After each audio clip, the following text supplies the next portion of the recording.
recording for my personal feedback. It's only Yes.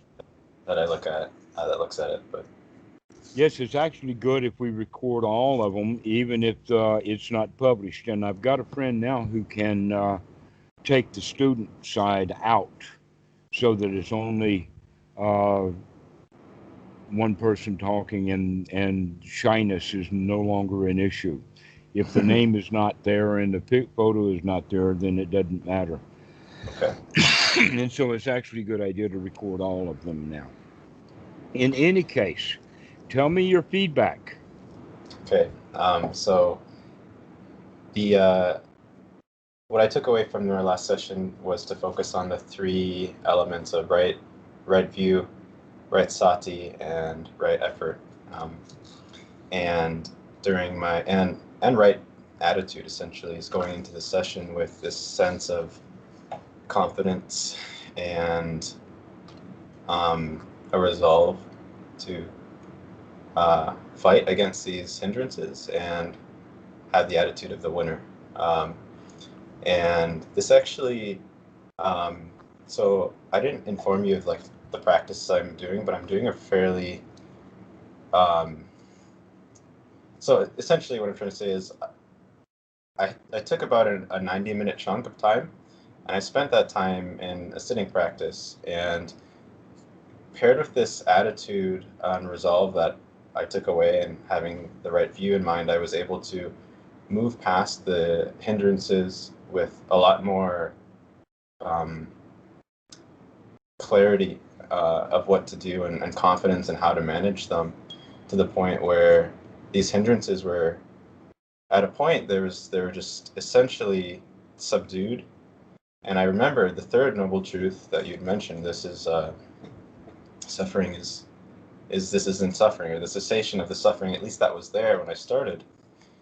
And the degree of what I, in my words, access concentration, I'm not sure what specific terminology we'll use here, but essentially the mind was able to become more unified, and I was able to, find a lot of joy in the session. And that joy is persisting, and I just considered, I have time now, I'm going to extend this meditation period by 30, 40 minutes. And I essentially had 2 hours of a very enjoyable session that it felt like a breakthrough. That just because typically I have to try to get to, like, I'm not just sitting for 2 hours, and I don't just do that for fun.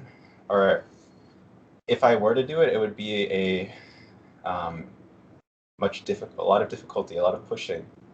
But I got to the point where I felt content, or not content, but the suffering and the hindrances weren't there anymore.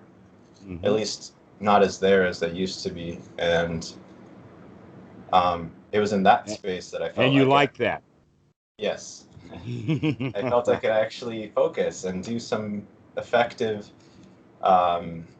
investigation without getting stuck in restlessness and Vyapada, ill will.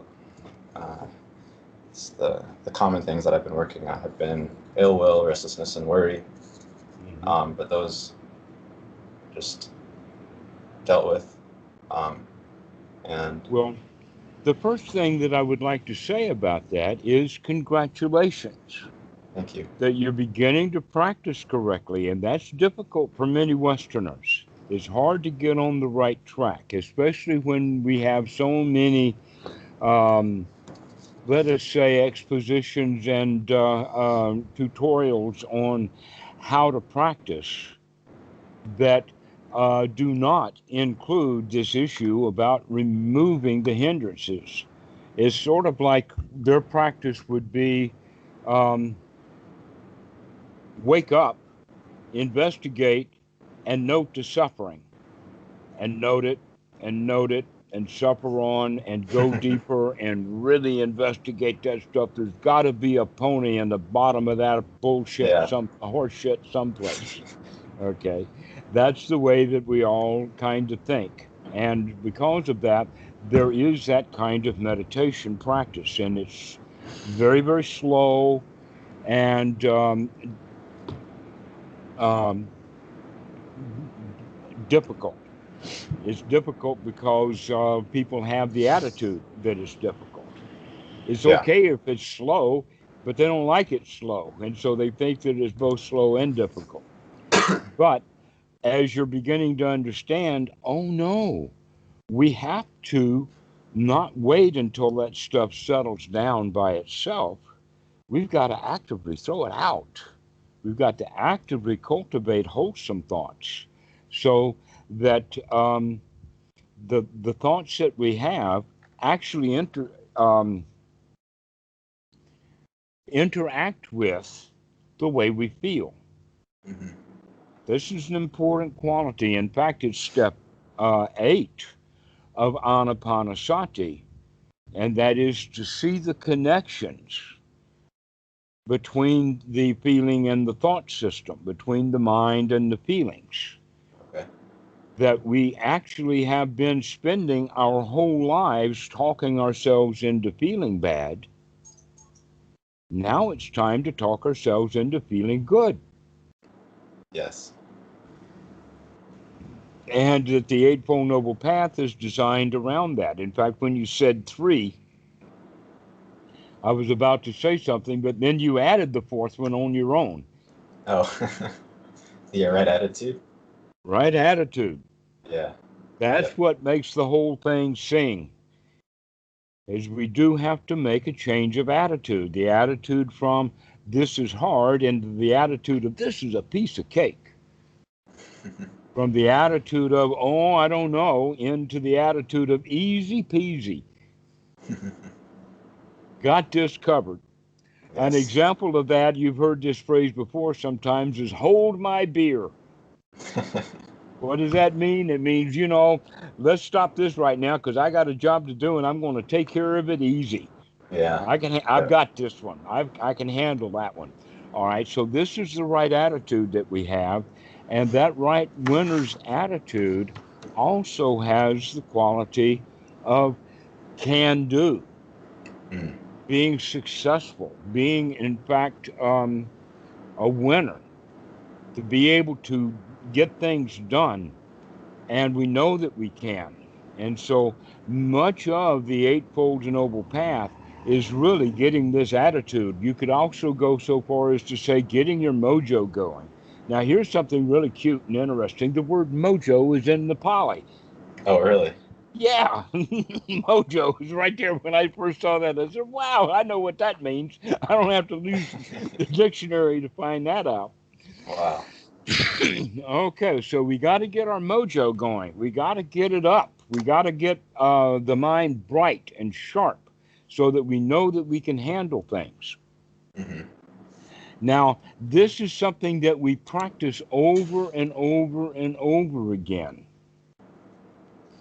And that if we're practicing correctly, then as we do these things, this group of things over and over and over again, it it winds up an instant later with the mind being sharp and focused, happy, content, relieved that we don't have any problems or worries of the hindrances. Everything is just really so nice.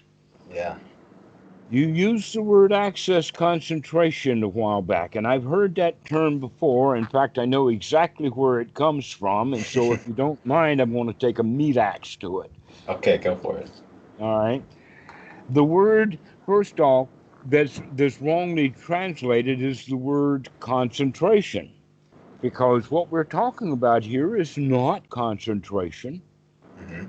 That in fact, an example would be of concentration is that one of my friends is a developer. He works for J.P. Morgan in New York, and he is into code, Yes. and he's I got code a as well. deadline. Huh? Yep. I'm a programmer as well. All right.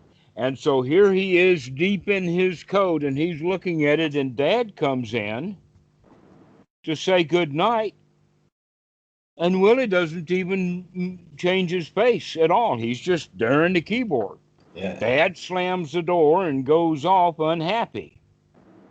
Why? Because Willie did not pay proper respect to his father. And so I pointed out that, wait a minute, really what's going on is that you should be seeing your dad now as the Zen master, a real Zen master. And he walks in and you're over your keyboard looking at code and not paying attention to him, he's going to whack you with a Zen stick. That's what the whole point about it is that you got to be alert and awake, which means if you are asleep in your code, to wake up into your senses to see what's going on around us. And yet many people in meditation, they think of concentration as a good thing, to where Willie was fully concentrated in what he was doing, much to the unhappiness of his father. Mm. All right, we are not looking for concentration. Sorry, we're looking for samadhi. Okay. And samadhi does not translate very well to concentration. Mm. What the word samadhi means in the Pali is to gather together the factors. An example of that is the Native American teepee. Okay. Do you know a teepee? Yes. Okay, and it's got 6 or 8 or 10 ridge poles, long, thin pieces of wood, about 20 feet long, and they're tied together. Mm-hmm. Not exactly at one end, but fairly close to one end. Yep. And because they're tied together, that gives stability to the tent. If those ridge poles were just leaned to each other, the whole thing would fall down. Okay. But because they're tied together, that's a samadhi. Oh, One okay. pole, or even a whole group of poles laying in a pile, does not a teepee make. You have to have that samadhi point to keep those ridge poles rigid at the top. Another example is a yurt. Do you know what a yurt is? No, I did not. From Mongolia.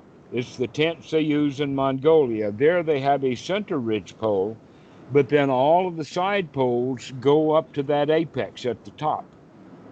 That many buildings will have a samadhi, but Okay. most buildings don't. The Capitol building has a samadhi.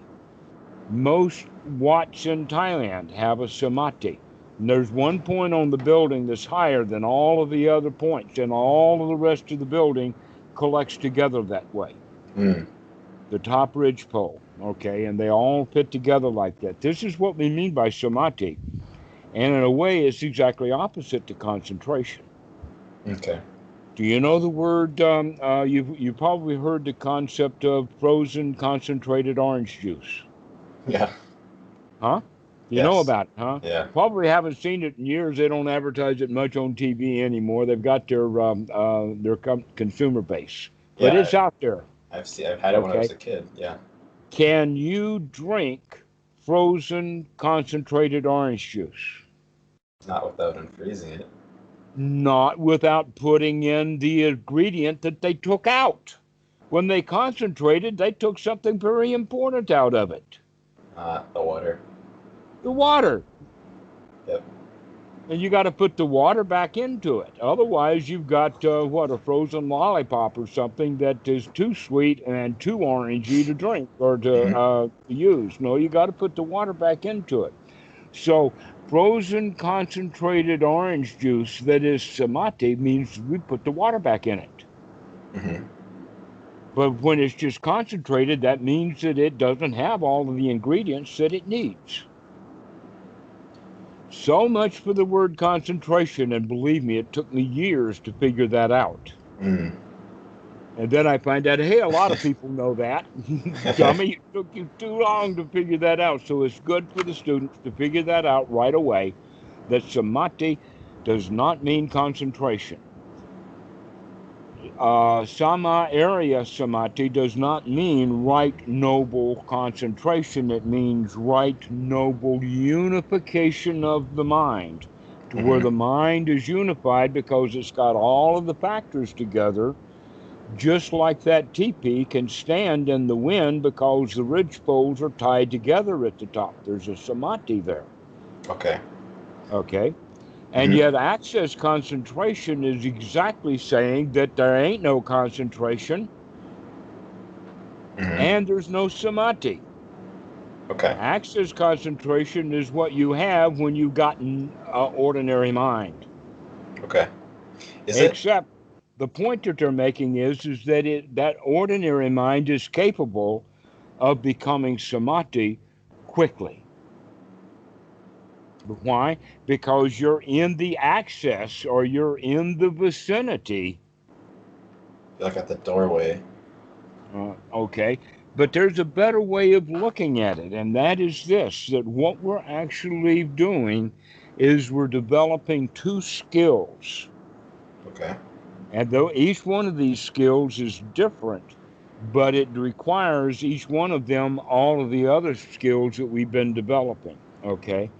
And so this first skill is the skill of getting the mind into first jhana easily and quickly.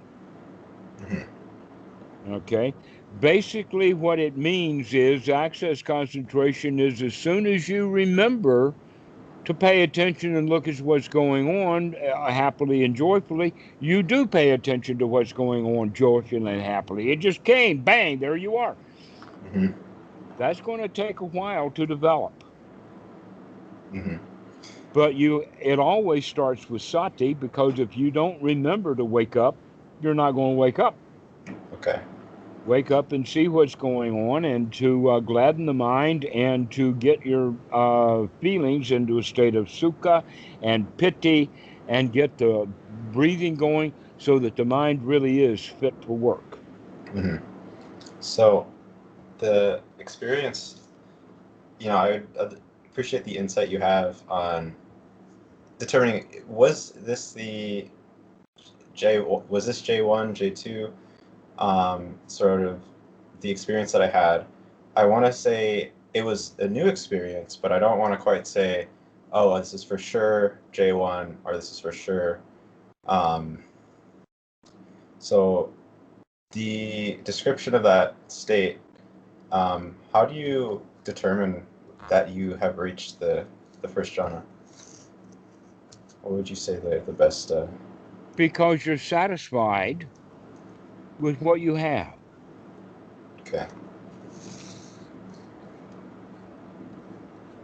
If you don't like what you've got and you want something more, then you're not in that state. Okay. How do I know I'm in that state? It's because I'm satisfied. This is good. I like it. Got Okay. enough. Thank you. Don't need anything else. Okay. Is this like a satisfaction in the sense of the form? Like, I know that there's the form, right? This is the form. The satisfaction in just, there's no necessarily sensual desire. There's no hatred. There's no, oh, I want to increase this. It's just the sort of the experience of, I guess, pity, and enjoying that and stabilizing there.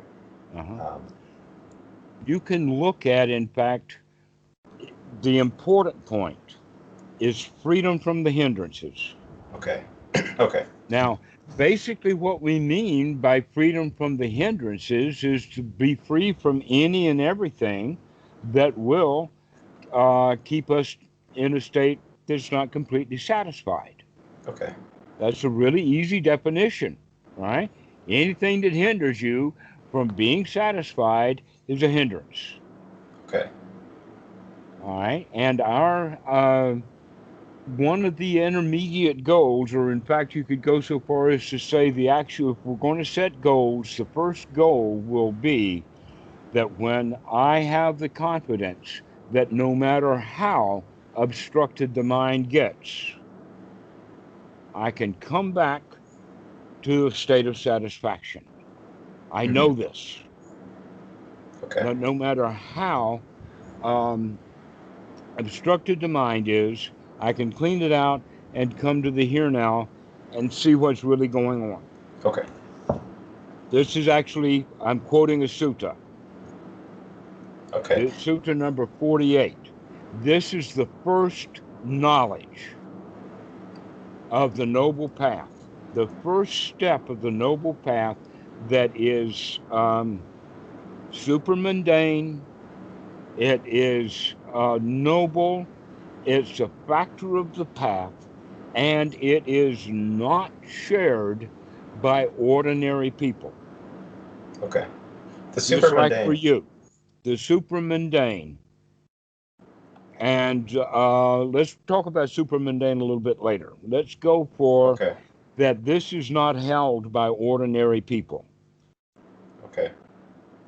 Everybody that you'll meet, ordinary people, will have the idea that things are heavy, this is too much, that's hard for me, I can't handle it, I'm frustrated, I'm angry, I'm upset. All of those various feelings, you see, when we're free from hindrances, we're free from that. And they're Right. not Yeah. even free from it. So, how could they have the attitude that, hey, it doesn't matter what comes up, I can throw that stuff out and come back to a state of joyful acceptance, or not acceptance, but satisfaction? There's a difference between acceptance and satisfaction. Yes. The acceptance is you don't quite accept it, but you have to, you'll tolerate it. No, we're talking about complete satisfaction. This is good to go. I'm quite happy. Yeah. It's quite an exceptional thing to be able to do, especially here in the West. Right, because our whole society has taught us how to be unhappy, Yeah. to grasp, to clean, to strive, to want, to get better. Climb that social ladder. You ain't good enough. Yeah. Keeps the Okay? economy going. Yeah, but who needs an economy? I don't think it should. Yeah, I think the only people who really want an economy are the ones who are wealthy and super greedy. Yes. Greedy to the point that they'll hurt anyone, including many thousands or even millions of people. It's okay for them to starve so long as I've got 8 or 9 digits in my account. Yep. Not the account number, but the account balance. Got to have 9 digits. And if I don't have 9, then I got to go hurt somebody. You know how that is. That's capitalism. Yeah. Okay. And capitalism, in fact, is wrapped up quite deeply with religion. Okay. Why? Because religion also teaches us to want things. Okay. Your sin's original, bud. Yeah. You can't get out of it. It's an unfortunate predicament. Yeah, you need our super duper magic Jesus at $5.95 down payment and easy monthly payments. All right? But you pay us, okay. In fact, I would go so far as to say the grab. I talk about the grab sometimes. The grab. What is the grab? That's the parts of society that keep us in the state of dissatisfaction. Okay. The government, religion, education, the whole show, and business. Big business is the big bugaboo. Why? Because what's business going to do if they can't sell you anything? They'll die. Yeah, they'll die. So their survival means that they've got to keep people in the state of unhappiness so that they'll want to buy what the business has to sell. But the same thing's true with the government. They want your vote. Same thing is true with your education. They want you to take their test. And it's really doubly true with religion. And so those big four actually keep us in a great deal of dissatisfaction. And we store all of that up in our mind in the level that we would call rites, rules, rituals, how to do things, what we're supposed to do, etc., like that. In the Pali, the word is sila bhatta paramasa.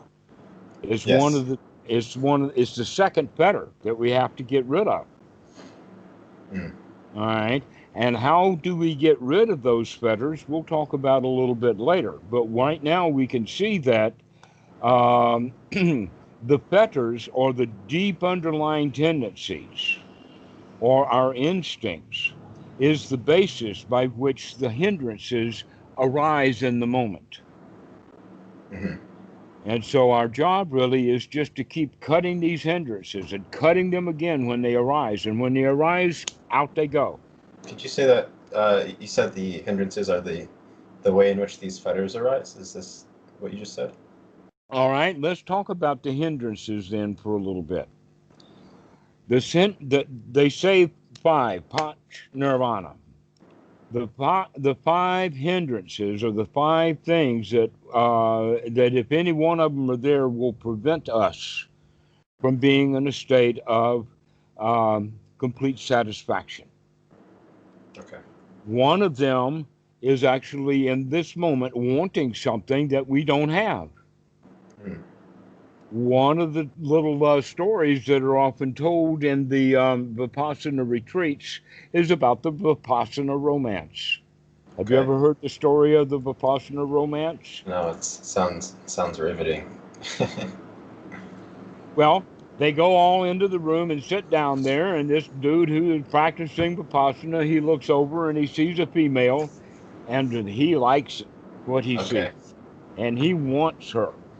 Okay. And so the whole rest of his Vipassana retreat, he's thinking about how he's going to introduce himself and what he's going to say and where he's going to take her and all of this romantic stuff he's got in his mind. And so he's waiting for the last day when people can start to speak again. And as soon as the timing is out, and it's after 9 o'clock, or the ritual is done, or whatever, and he's free now to talk, and she's gone already. She left early. Ah, that's And life, that, right? pardon? That's life. Well, that's the Vipassana Romance. The problem is not that she left. The problem is that he was burning and spinning his mind and wasted his time when he could have been sitting there in happiness the whole time without wanting her. Yes. So you can see there, wanting her, the Vipassana Romance, is actually a hindrance to good practice. Yeah. I mean, he could have also just not wanted her and then just have asked, regardless of whether the desire was there. Well, right now we have Right. to learn to throw that stuff out of the mind. Hey. Later we'll understand the roots of it and why it's there. Most specifically, we can understand that if we have wisdom, then we can say, I like her. Hmm. I can actually use the label, she's drop dead gorgeous. But the drop dead gorgeous is something that I've added in my own mind. The fact is that I saw her and I liked it. Hmm. And because I'm stupid and not doing my meditation and having no vipassana, because I like it, I want it. Hmm. Hmm. But if we were wise, we could say, yes, I like her, but I don't want her. Hmm. Not now. Now I'm going to be sitting and doing vipassana. That's why I came to this retreat. I spent $2,000 to come practice vipassana, and I wasted the whole time because I saw some girl I liked and wanted. So that's a hindrance, and that hindrance can reoccur and reoccur and reoccur and reoccur to the point that the mind is kind of rotating around it. You could call it worrying. In fact, the two words in the Pali that come out to be restlessness and worry work together in the following way. Restlessness means that the mind is just jumping and jumping and jumping all over the place. Yeah. And Yep. worry means that it keeps jumping in this one little area the whole time. I'm Okay. worried about something, right? That's a good So, way to. Yeah, that helps me think about the uh-huh. relationship between those And two. so restlessness and worry, or having the mind that is not focused on what we're doing, is a hindrance. And so we need to learn how to focus the mind, and we could actually go so far as to call it tethering, to tether the mind, to Okay. tie the mind, or to anchor it. Hmm. Okay. Okay, and so we use the breath for that, to tie down the mind, to anchor the mind, just like that you would if you were going to tame a wild tusker elephant. the first thing that they do is to tie that elephant down. Yep. They'll either tie him by the neck, which is probably not the right way to do it, but I've seen it in the sutras that way. Normally they tie, especially real live elephants right here in Thailand. How do they tether them? The left hind leg is how they tether them. Okay. But the point is that the elephant, in order to be trained in any way or to become a king's elephant, a king's tusker, has to, in fact, be tied down so that the wandering roamingness gets out of the elephant's mind, and that the elephant begins to like the food that is brought to him. If the elephant trainer can get this wild elephant to start eating the food that he brings it, then he knows that elephant will survive. Mm-hmm. Many wild elephants, they won't eat the food that they're brought. They want something out there. And so they'll keep pulling and tugging and pulling and tugging until they finally get themselves free. But then the trainer will go and grab that elephant, bring him back, and tie him back down, and try to feed him this grass and this fodder and to give him this water. Okay, so this is the way that we want to practice our meditation, is that I don't need or want that girl that I saw, that I can get the fodder and the delicious grass I need right here in my own mind.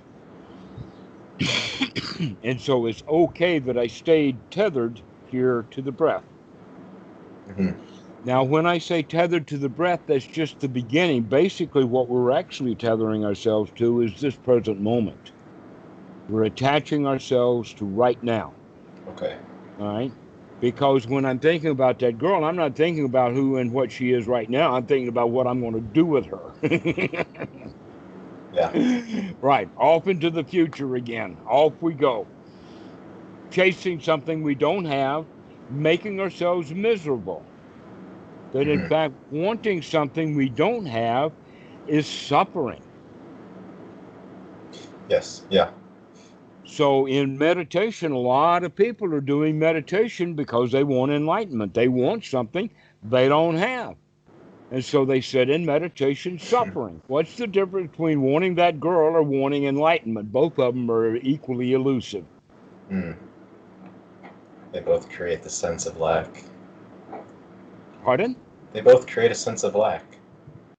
Mm-hmm. In If I want it, yeah. then that means that I'm not good enough without it. I want it, I need it. So in fact, in Paticca terms, that means that I like it, Vedana, turns into I want it, tanha, or thirst, into I need it, which is upadana. That's clinging. Upadana. Upadana. So tanha will It's thirst. evolve. I want it. I want it. Tanha evolves into upadana? Upadana follows tanha. Mm. Okay. I like it. I want it. I got to have it. Okay? So look at this in this regard, okay? I like it. I want it. I got to have it. Okay. All of that is dukkha. It all is an origin for dukkha. And so you could almost say like tanha is like little dukkha, upadana is like big dukkha. No, let's call it a sequence of events. Okay. Because actually the power or the strength of it comes from the way it impacted you. Okay. In other words, you could see that girl in one context, like maybe her hair is messed up, no makeup, regular kind of actual, just ordinary human female. Nice people, but I don't want them. As opposed to one who was all dolled up, spending $15 worth of makeup right there on her face. It's all packed in there. Yeah. And boy, is she drop dead gorgeous, because she intended to be. Now, it's not just I see it and I like it a little bit, but now I really like it. Why? Because I was really impacted. Now she's drop dead gorgeous. But wisdom will say, I really, really like that makeup. Maybe I should go buy my own jar of Maybelline. Yeah. Yeah, you But we can. don't. No, we're completely ignorant. We think that the girl made up is the girl. That's interesting. Yeah, it's a type of illusion. So we go into a delusional state when we want something like that. We avoid the anything that could create we avoid anything that could interfere with that fantasy. Like if someone's like, oh, but she's wearing makeup, we'll take that thought and reject it. And no, don't ruin my fantasy. Sort of that's how I see that. When we see an object, we only focus on what's interesting to us. Okay. That's In how other words, we yeah. take delight in it. Yeah. We become curious and interested in it Mm-hmm. because we want it. Yeah. All right. And when we want it and we keep doing that, and this can happen very quickly. It goes from my liking to I really want it. I really got to have it. All right. So let's get back to beginning meditation practice rather than going off into the deeper levels of Paticca Samuppada. We'll do that at another time. Okay. Let's go back to, because we're actually just talking about just one of the hindrances. So another hindrance would be putting up with something that I don't like. I've got, in fact, unhappy or ill will feelings towards an itch. Okay. And if I heed that itch ignorantly, then I will scratch it. Don't bother to wash the hands because it itches now. I don't have time to go wash my hands. In fact, that would be a very much better thing to do. All my leg itches, therefore I'm going to go wash my hands. That's wisdom. Okay. We don't do that. Another point of wisdom would be there is an insect bite. Let's put some cream on it. Mm-hmm. That would be wisdom. But we don't. When we're ignorant, what do? Instead, we scratch it with our dirty hands. Okay. Possibly making it much worse. Okay. In fact, the spectacular how bad can it get? Boy, does this go downhill in a hurry. I don't remember the guy's name, but it was back in the early part of the 20th century, I think by 1920 or something like that. He was the one who discovered and dug up the pharaoh that is known as King Tut. There's even songs about him. Okay, the actual name is Tut Not Amen, and that Tut Not Amen, they said it's important for it is that there was a curse. Okay. And they proved that curse true because that guy that we're talking about dug that grave up, and within a few months he was dead. Oh, okay. Okay. Here's what was going on really is that while he was digging up King Tut's tomb, he had a mosquito bite on his face. Okay. But he was so excited about getting into that tomb, he wasn't paying attention, and so he kept scratching, and he had a beard too, as they had back in those days. And so he's got this big thing that's going on his face that he keeps bugging with, and he's not getting it, and it became infected, and is not taken care of, and he killed him. Wow. Why? Because of lack of mindfulness. You can't say he died of a mosquito bite. No, he died of absolute greed. He wanted that tomb open so badly that he was not taking care of himself in order to do it. I see. Okay? Yep. So, that's how we mean about scratching. Why do we scratch? It's because not that the leg itches or the mosquito bite itches, it's because we don't like it. Mm-hmm. And we ignorantly will take the hand and go scratch or whatever like that without paying close attention to what's really going on. And so, and by the way, that gives you a huge amount of opportunity to practice Anapanasati here in Thailand because we've got lots of mosquitoes. There's plenty here as well. I've been bitten at least 10 times in the last Okay. week. All right. So with mosquitoes, that's an opportunity to practice, to recognize I don't like it, but I'm not going to do anything about it. Okay. I don't have to. In other words, I don't like it, but I don't want to scratch it. Just like I like her, but I don't want her. Mm-hmm. Okay, so that's the second hindrance. Mm-hmm. The third hindrance we've mentioned before, which was the mind that's either worried or restless. It won't settle down. And so we want to be able to tie the mind down to something where it does not try to escape. Yeah. And when we can keep the mind focused, that means that we're free from that worry and monkey mind. In fact, you can see that the restlessness mind, in fact, will become even more restless when we want something. Mm. So when we want that girl in that Vipassana Romance scene, the mind is just going all over the place, right?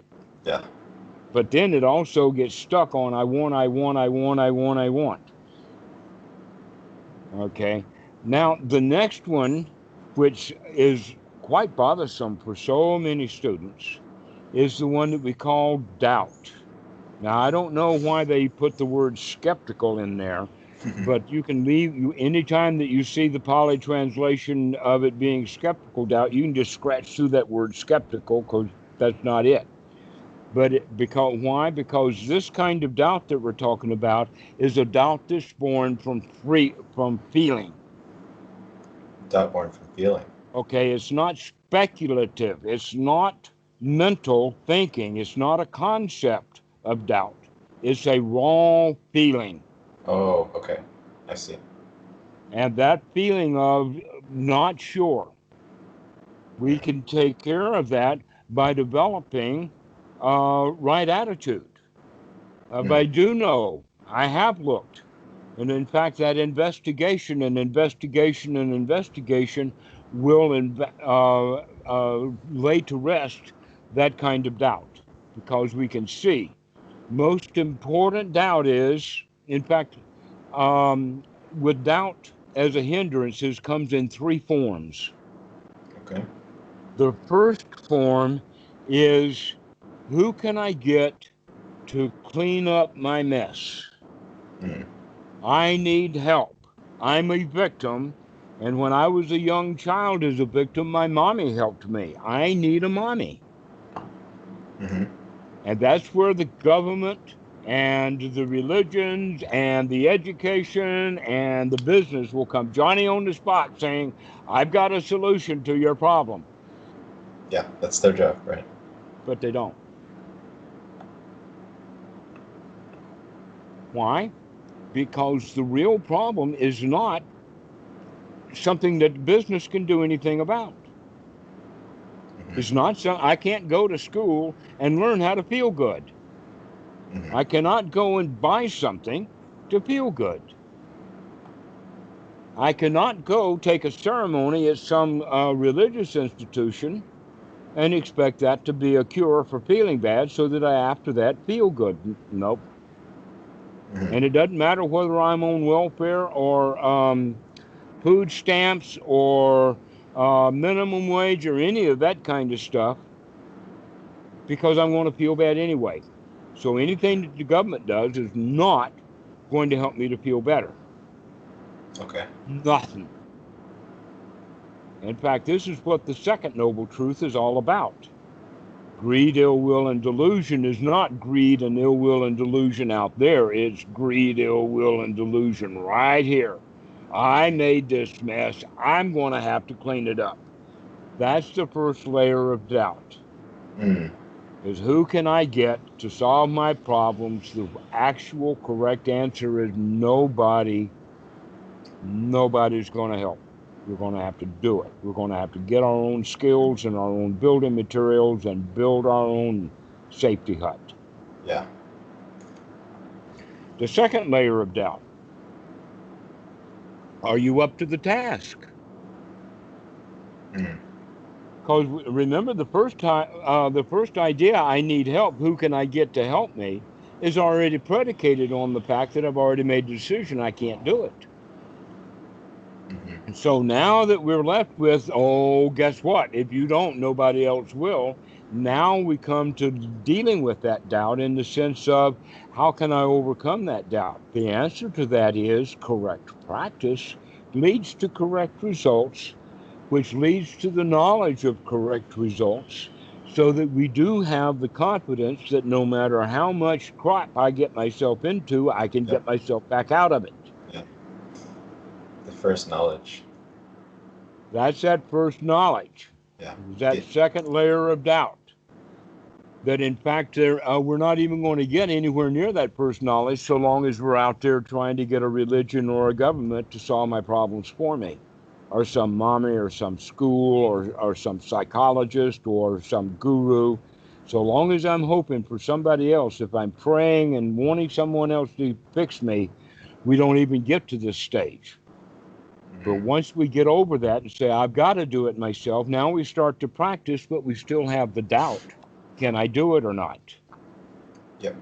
Especially if we put enlightenment way up there in the sky, so far away, you know. How can I possibly get something so far away? The answer is not far away.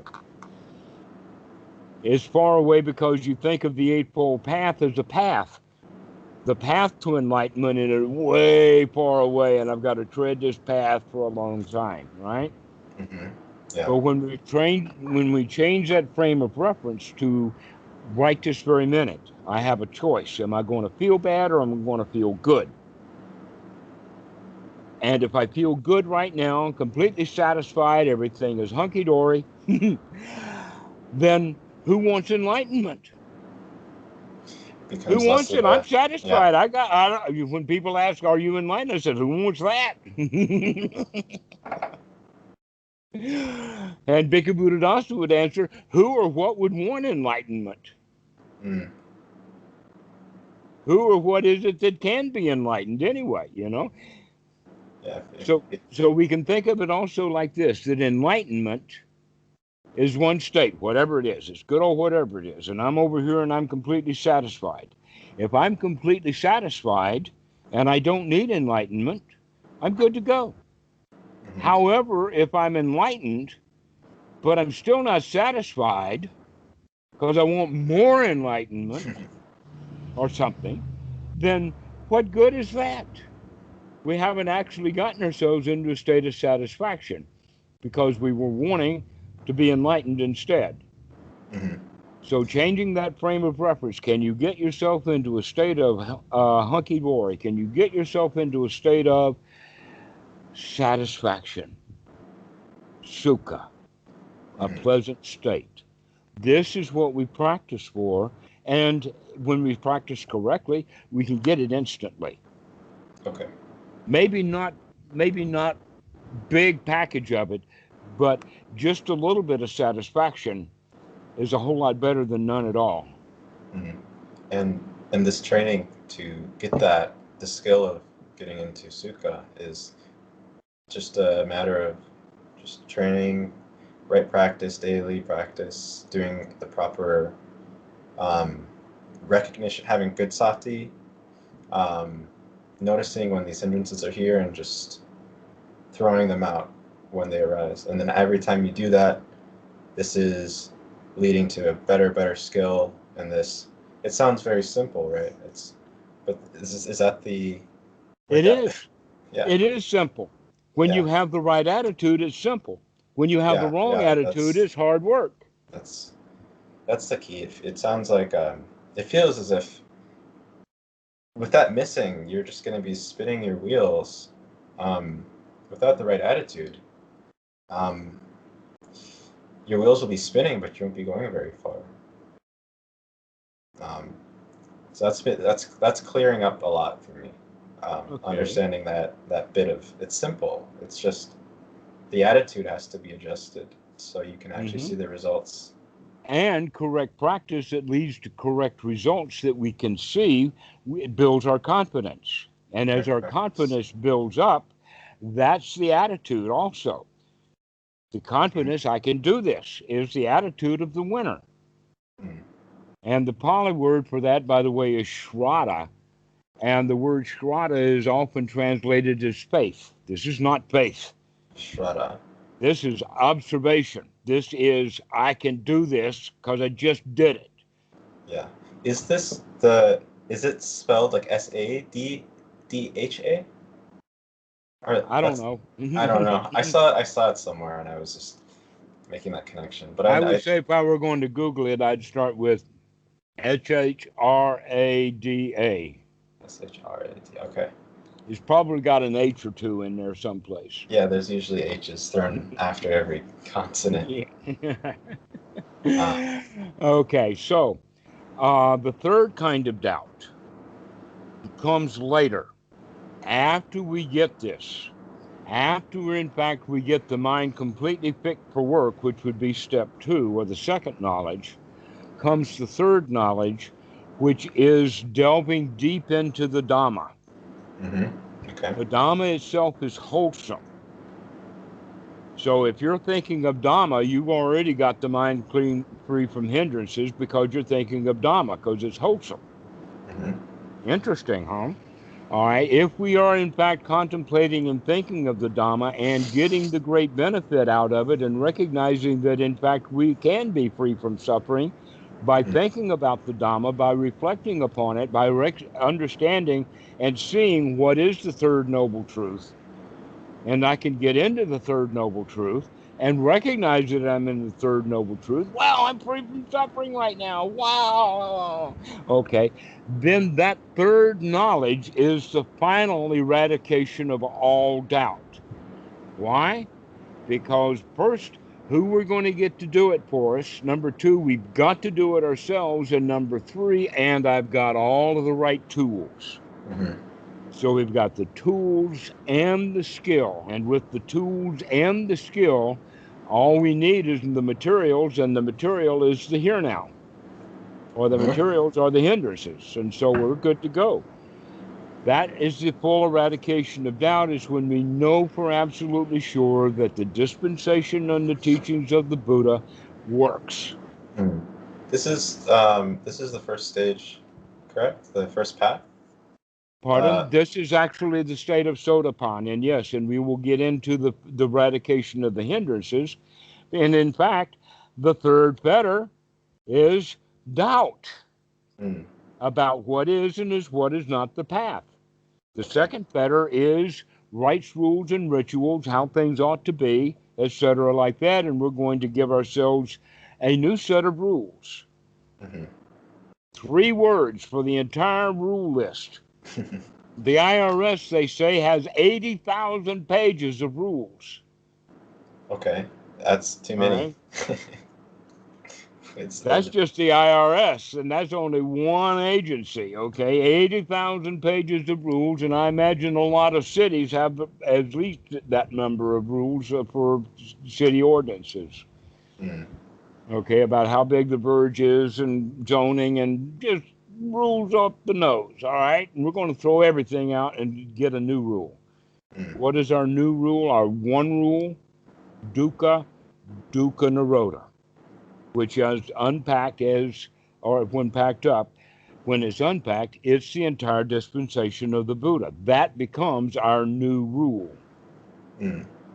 Okay, and so that means the first fetter is, who am I? And we'll talk more about these fetters at a later time, but right now we've talked about the hindrance of the doubt, as opposed to the fetter of doubt. But as we deal with the fetter of doubt, naturally, the hindrance of doubt is not ever going to rise anymore. Because we've finished off with our doubt. We know we've got the right way. We know we've got the mojo, the attitude, the tools. We can live our lives happily. Your choice. So, okay. Just to go over again, the 3 doubts is the first is I can't do this.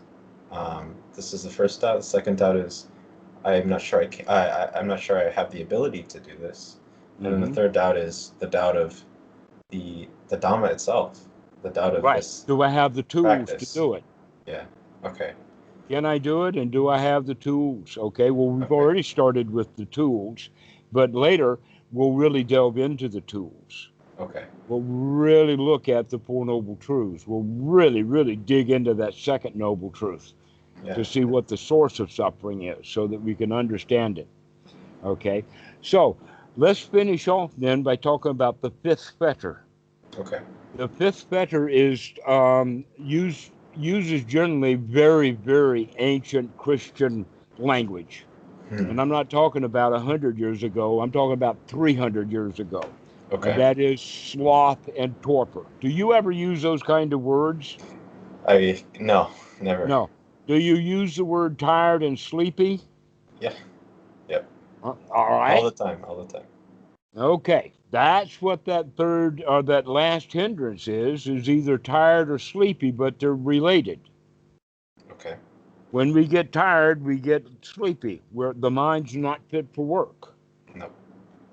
That can either happen in one of two ways. One is that the mind is capable right now, but it doesn't have all the ingredients that it needs to be fully functioning. Mm-hmm. And the other possibility is that the mind actually has something wrong with it. For instance, it's gotten tired or it's ill, the body chemistry is not good, or whatever like that. Okay. And when I say tired, that what I mean is that students can in sitting practice can get drowsy or tired right away. Mm-hmm. But that means that they're probably not breathing well. If they start breathing, if they do anapanasati and energize the body, energize the blood, get the body functioning, get the oxygen in the blood, then the frontal cortex will have what it needs. Mm. Okay. And so if you get tired, then the way to do that is to start taking some deep breaths. The other possibility is that the human mind normally has an attention span of about 20 minutes. So people have worked that out over the years. That attention span is also can be increased so that people can have a long attention span, but eventually the mind gets tired. Mm-hmm. Mm-hmm. Okay. Even if you're up all nighter, you can pull an all nighter doing code, but by sunrise, you're not very good at it anymore. Typically, yeah, there's a burnout. Yeah, Yeah. we get burned out. That will happen in meditation at about 20 to 30, 40 minutes, and students will practice longer, but eventually they'll get tired. When they get tired, they're full of torpor, and then they'll go into what they think is a meditative state. It's not a meditative state, it's just torpor, or it's just tiredness. It's just, Yeah. Yeah. okay, that's a hindrance. And if we can't wake the mind back up, which is pretty hard to do because, I mean, after all, it is tired, then the right thing to do is take a rest. Mm. So those are the ways to deal with that hindrance, but mostly that hindrance comes because we're not getting enough oxygen and we get tired. The mind is dull, but we can wake it up. One of the ways that we can wake it up is with enthusiasm. Mm-hmm. Enthusiasm, what is that? That's that can-do attitude. Yep. Hey, I can come out of this. Let me take a few deep breaths and I can shake that off. Yeah. Yeah. Yeah, we can do that. We can get rid of these hindrances. And when you know that no matter how obstructed the mind gets, even when you're tired or sick, you can bring the mind back out of that. In fact, I've experienced that just today because I've been sick. And this morning I woke up somewhere between half dead and more. But with the right attitude and the students and calling, and I've got the mind back again. It's working again. Okay. I know because I at least remembered all 5 of the hindrances and didn't skip one. That's a good sign. That's a good sign, is when you can count to 5. All right. So these are the 5 hindrances, and later we'll talk about them again in another context. But the important point is like by being free from these hindrances, it's like having been sick and now we're well. It's like being in prison and getting out of prison. It's like having a job and now we're unemployed and we don't have anything to do. It's like being on a journey and finally coming home, and now we don't have to be on a journey. We're not tired and working and trying to keep our goods and all of that kind of stuff. And the best analogy is that we're free from debt. We don't owe anybody anything. And I can sit here and just be happy, and I don't owe anybody anything right now. Mm-hmm. I do not have to write any emails. I do not have to answer any phone calls. I don't have to do anything. I could just sit here and what, bliss out or something? I don't know. Yeah, just enjoy whatever you have to do. Right. And so this is freedom from the hindrances. And access concentration, which is what we started on with this, is the ability to throw out those hindrances, and so you can bring the mind into a state that's fit for work. Mm. Makes perfect sense. Mm-hmm. It's yeah. The skill is what I need to work on. Yes. The repetitions, the consistency. Over and over and over again, like practicing the piano. And one of the things that needs to be practiced is satisfaction. Okay. Keep investigating. Where's my satisfaction? You can use the word mojo. Am I ready for this? Yes. Okay, this is the kind of language we want to start using. The most difficult part is not necessarily the meditation, but moving that as the difficulties of the days. I'm sure we could talk about this another time. I know that time is running out. Yes, let's talk about that later. Let's see if we can get that mojo right now and start to develop that skill. We'll talk about how to take that out to deal with the world later. Okay. But right now, this is something we're doing only on the inside of the mind. Okay. Perfect. All right. Well, Julian, this has been a delightful conversation. I really enjoyed it. I got my JoJo back. I'm happy you're doing well despite being a little bit sick. I know how that can be, but it's excellent. Thank you. Okay. Well, we'll see you again soon. Okay. 3-4 days. Do you usually have a recommendation? Yeah, twice a week, every 3 or 4 days, whatever like that. Be sure that you can put together for a couple of 3 days of what I'm practicing or what we talked about before, and then we call again and take another step. Excellent. All right, I'll talk to you soon. Enjoy the day. Okay. All righty. Bye-bye. Bye.